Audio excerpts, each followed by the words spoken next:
effects of war are widely spread and can be long-term or short-term, soldiers experience war differently than civilians, although both suffer in times of war.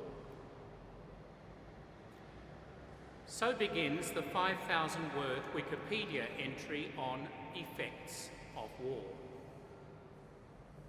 It goes on to enumerate some economic, social, and political upshots of war. Yet strangely, apart from a passing mention of trauma, there is no discussion of war's emotional and spiritual toll. The glaring omission in this otherwise thorough page is the human dimension. What war does to hearts and souls.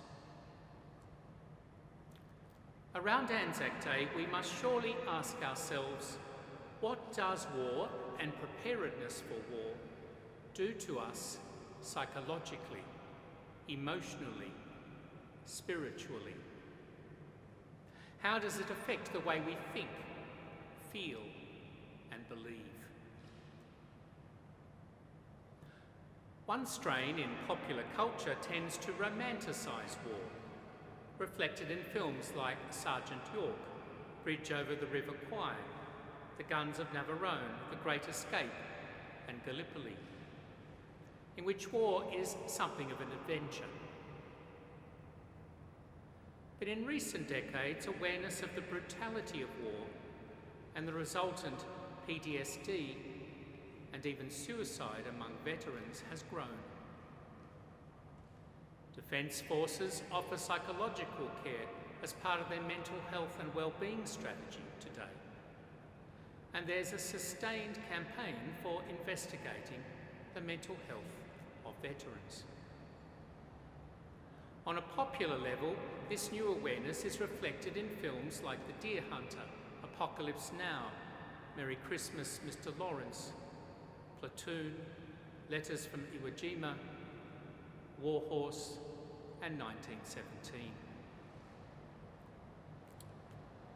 But if awareness of the psychological effects of war upon combatants and their families is growing, what about the spiritual impacts? It's often observed that in a crisis like war, religious people can go either of two ways. Their faith can carry them through, or it can die on the battlefield. While it's been said that there are no atheists in foxholes, it's also regularly asked, how could a good God allow war? This paradox was evident in the Australian response to the First World War. At the time, there was serious division over the moral and religious justification for the war, if any, and especially for conscription. Churches were a significant source of inspiration, charitable aid, and chaplaincy to the troops.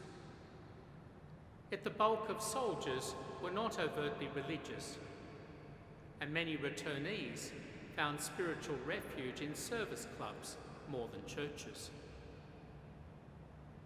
In the years that followed, there was a jump in those who self-identified as no religion, or wandered away from traditional religion into theosophy, seances, communism, and the like.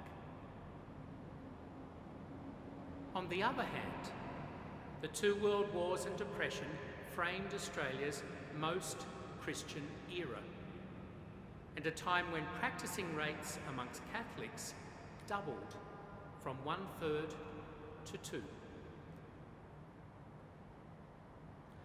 Beyond Australia, similar contradictions in the effects of war on faith and faith upon war have been observed. A recent study in Nature, Human Behaviour, concluded that the experience of war generally increases people's religiosity, especially those most affected. But old and new atheists see war as one of the best arguments both for the deadness of God and the danger posed by the zeal of God-botherers. Arguably, our celebrations of Anzac Day and many war memorials around our land are at once deeply spiritual and deeply secular. These seemingly contradictory reactions to war and religion are reflected even in our readings tonight. The choice of first reading from the Book of Wisdom would seem to categorise our fallen in war as the virtuous, whose mettle has been tested in fire, whose self-sacrifice has been accepted by God as a holocaust, and whose hope was rich in immortality. Yet the same reading recognises that for the onlookers, perhaps especially the families, what the fallen experienced seemed more like punishment and annihilation. Try as we might to romanticise war, especially when seeking to bolster the war effort or manage our grief and anxieties, the hard realities of sacrifice break through. And though sacrifice is a deeply spiritual notion, it's often experienced as less than uplifting or redemptive. Our gospel tonight casts some light on the paradox of war and spirituality. Jesus teaches that a worthy death is like a wheat grain that falls to the ground and is buried, but ultimately yields a rich harvest. There's no avoiding the tragedy of war, the violence, death, and grief, the psychological and spiritual damage all round. But there can be beauty amongst the ugliness, meaning amongst the meaninglessness.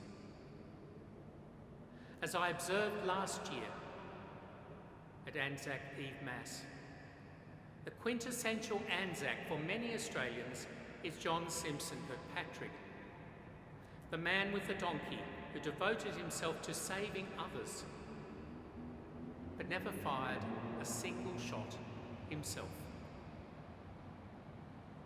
The sacrifices of war can make sense precisely when they express some higher commitment to honour, loyalty, freedom, faith, hope, love, and peace.